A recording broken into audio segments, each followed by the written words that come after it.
টানা বৃষ্টি আর উজানের ঢলে দেশের বিভিন্ন জেলায় বেড়েছে নদ নদীর পানি, প্লাবিত হচ্ছে নিম্নাঞ্চল, জলাবদ্ধতায় বাড়ছে জনদুর্ভোগ। গাইবান্ধায় গত ২৪ ঘন্টায় যমুনা ব্রহ্মপুত্র নদীর পানি বেড়েছে ২০ সেন্টিমিটার।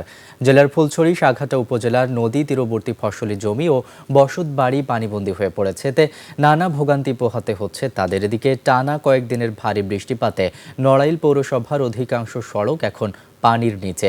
এতে চরম ভোগান্তিতে পড়েছেন শিক্ষার্থী সহ সাধারণ মানুষ। নোয়াখালীর হাতিয়ায় নিঝুম দ্বীপ ইউনিয়নে জলাবদ্ধতার কারণে সময়মতো হাসপাতালে নেওয়া সম্ভব না হওয়ায় নাজমা আক্তার নামে এক প্রসূতির মৃত্যু হয়েছে। গতকাল ইসলামপুর গ্রামে এই মর্মান্তিক ঘটনা ঘটে। উত্তর পশ্চিম বঙ্গোপসাগর ও উত্তর উড়িষ্যা পশ্চিমবঙ্গ উপকূলীয় এলাকায় অবস্থানরত লঘুচাপের প্রভাবে পটুয়াখালীতে বৈরী আবহাওয়া বিরাজ করছে। অনেক স্থানে থেমে থেমে গুঁড়ি গুঁড়ি বৃষ্টিপাত হচ্ছে। নদ নদীর পানির উচ্চতাও কিছুটা বৃদ্ধি পেয়েছে।